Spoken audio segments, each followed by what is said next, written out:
Welcome to a Film Rescue Show quickie for YouTube and other things. I don't know, maybe these will just be on YouTube. We'll find out. This is a pilot, and today I'm joined by Jesse. Hello. And we're going to talk about Ghost in the Shell very briefly because, oh boy. Yeah. Specifically the 2017 remake of Ghost in the Shell. Yes, the live action The Ghost racist in the Shell. one.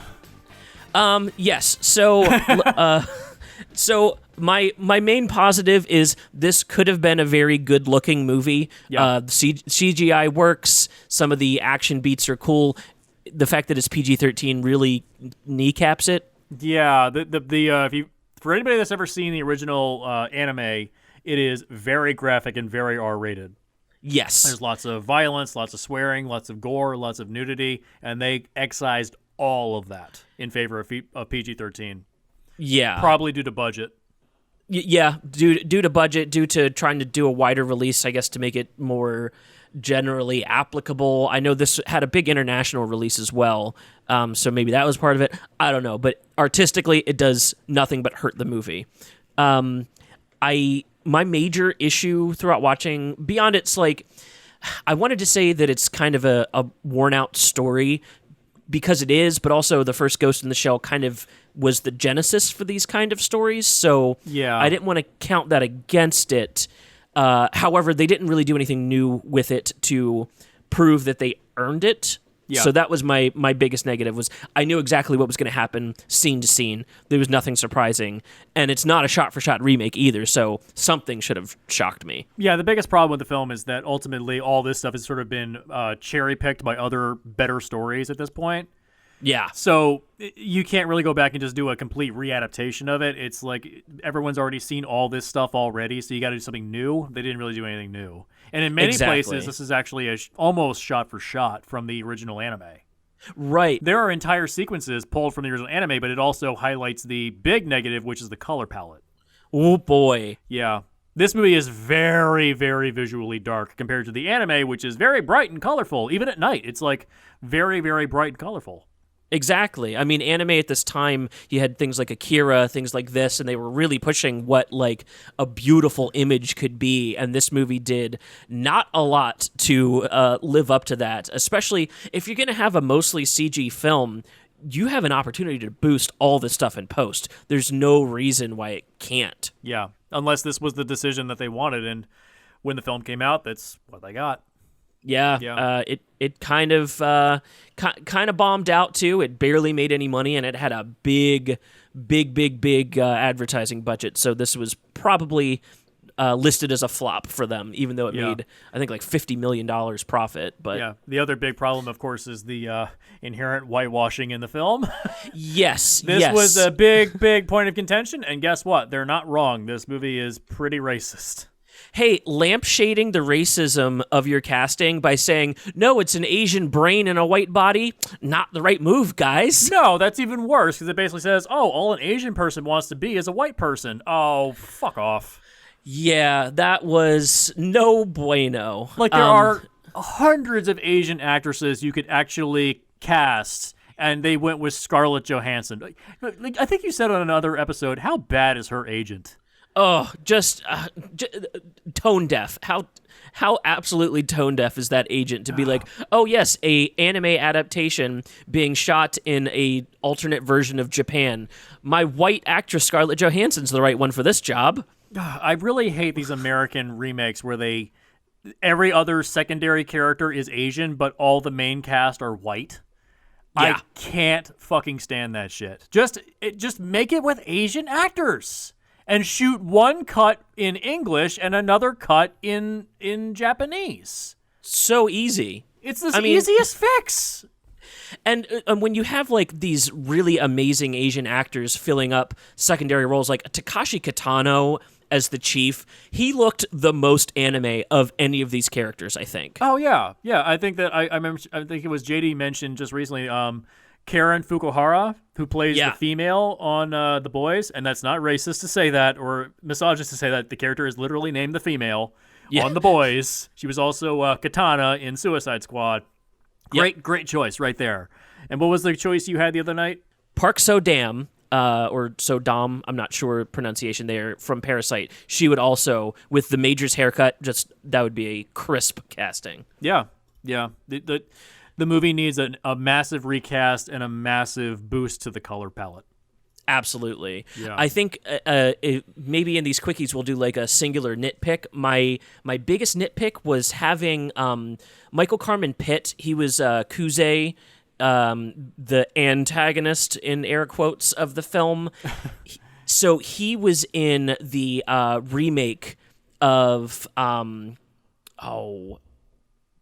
it! I should have put a note down for this. With the home invasion story. Funny Games. Funny Games, yes. He was just the best villain in that, and he was so bad in this. I did not care about that villain character at all. Oh my God, that's my big nitpick. It's just he did nothing to make me care. And then when there's a redemption arc for him at the end, again, it's a racist casting. His name's Hideo. He's an Asian character, and his brain was put into this white guy's body. And it's like, you doubled down on your issue. Yeah, and it's also the screenplay is also incredibly flat and dull. The movie doesn't really have it has no energy to it at all. This is clearly like people getting paid to do it for just to do it rather than put emphasis or enthusiasm into it. Like, one of the writers on this is Aaron Kruger, who did all of the sequel Transformers films. Oh Lord, that's my antagonist right there.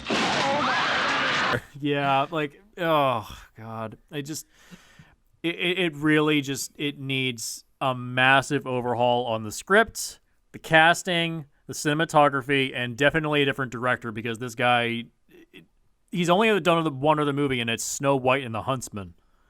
Which feels oddly very similar to this movie in that it's like PG-13 action light with a lot of big names in a weird setting. Like, I guess he's got a thing going now. I don't know, but I don't like it. I guess. Jesse, how would we fix this movie? What are the quick pitches to make this movie better? Quick pitches to make this movie better. Well, number one, not racist. That's the one thing. So, big casting change. We've pitched our choices. Karen Fukuhara is who I have, and you had, who was it? Park So-Dam. Make it more colorful. Get a cinematographer that has a sense of style to him. Maybe Jeff Cronenworth. Interesting. Yeah, that's Jordan Cronenworth's son. He's worked a lot with David Fincher. He can make really good visual style. Has a very interesting visual style to his aesthetic. Sure. The choice I have for director, Denis Villeneuve. Yep. Like, just right there. That Denis Villeneuve, and I think Nicholas Winding Refn we threw around as well, because his films are very colorful because he's colorblind. So he has to crank up the volume to an extreme degree. Well, and look at you dropped the artwork in the Discord. All of the artwork around this movie is just saturated and gorgeous. Yeah. And then I dropped a screenshot of the Neon City, an overhead shot, and it's gray. Like, it's gray, it's so gray. flat. There was a weird time frame in film where it was like, during the Obama administration, this is weird, a lot of movies that were meant to be action films or science fiction films had this gray palette to them, and I'm just like, why? Like, why is everything gray? Like, it's the result of, like, Man of Steel, Star Trek Into Darkness. They're trying to recapture that post-9/11 style to it, and they're trying to incorporate that in current-day film, and as if, like, 9/11 is, like, ancient history. It's like, guys, this is a sci-fi film about political control in Tokyo. Right. There's no correlation between 9/11 and this. Exactly. I mean, this is completely the wrong place for this crap. And the fact that this went on to inspire things like The Matrix almost directly, and many different. This is cyberpunk to the nth degree.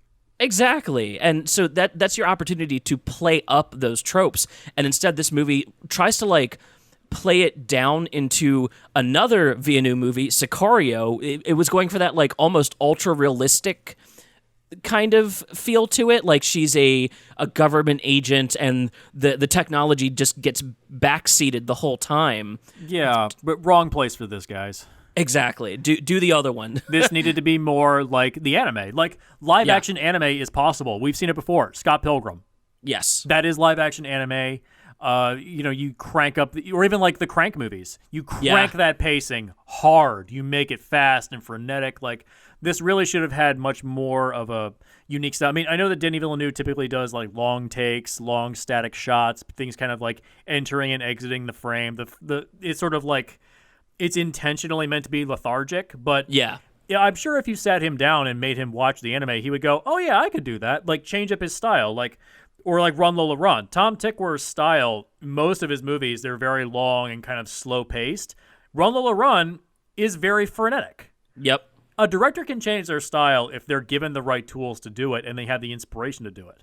Exactly. Yeah, and like, he did Blade Runner 2049, and I really like that film. Problems that I have with it, it's still probably one of the best films I saw in 2017, which also, that came out the same year as this. Yep. 2017. You compare these two movies, like, Blade Runner looks fucking incredible. It's amazing to look at. It's gorgeous. It's even though it's like 2.5 hours, it's almost 3 hours, actually. But even though it's long and it's slow, it's entertaining because it's visually impressive. If you maybe watch this Ghost in the Shell and it was 2 hours and 40 minutes, I would be so fast asleep. Oh, absolutely. This movie dragged so much, and it's not even 2 hours. It like telegraphs all the twists, if you want to call it that, coming. You know who all the villain characters are going to be. You know everything that's going to happen. You've heard this before. It's Jason Bourne in Equilibrium. It's, just all of these things that got amalgamated out into other better things, trying to rodeo them back into this setting. It does not execute on, even down to the action. Compare the end of Blade Runner 2049 to the action in this. In this, they cut on impact. You never see someone get punched. You see the effect, or you see the wind-up. You never see the impact. Whereas Blade Runner 2049, you follow a punch through, and then it cuts. So you're getting all that visceral impact. Because she's, laying people out in this movie, and at no point does it ever look realistic or visceral or like action. It just looks like I'm blinking every time something cool happens, and so it gives this really anticlimactic feeling to any action that happens, and there's not a lot of it in this action movie. Yeah, there's an episode of Every Frame a Painting that's about Jackie Chan's movies, and the way he would do his action cuts is that he would do he would show the punch about to hit, and then you would cut to the next shot, and it's about 2 or 3 frames behind that, so that way your brain has time to catch up to the impact. Exactly. So it looks like one full motion as opposed to cutting too quickly and it looks kind of herky-jerky and chopped up. In this case, that's what happened with this movie. It feels like it's been chopped up to hell, gotten down to a below 2-hour runtime so they can shove it into a theater so that way you can get more runtimes in a theater. Right. Yeah. That's all it is. Yeah, it's a film that feels like it was over-tightened in order to get its pacing up, but it doesn't help because the movie is so dull. Yeah. Yeah, you could never save this with the current footage you have. No, yeah, it's wound so tight, honestly, even just to cut out the stuff that is in the anime, even those scenes side by side, they don't compare. They really don't compare. Yeah. Yeah. Well, this was a Film Rescue Quickie for Ghost in the Shell. If you enjoyed these, please leave a comment down below. Make sure to like and subscribe. Check out all of our other editing adventures with trailers, memes, and Film Rescue Show clips. If you'd like to check out our full show, you can check that out on any podcasting streaming services. I've been your Pitchmaster General, Seth. And I've been Jesse. Thank you for watching.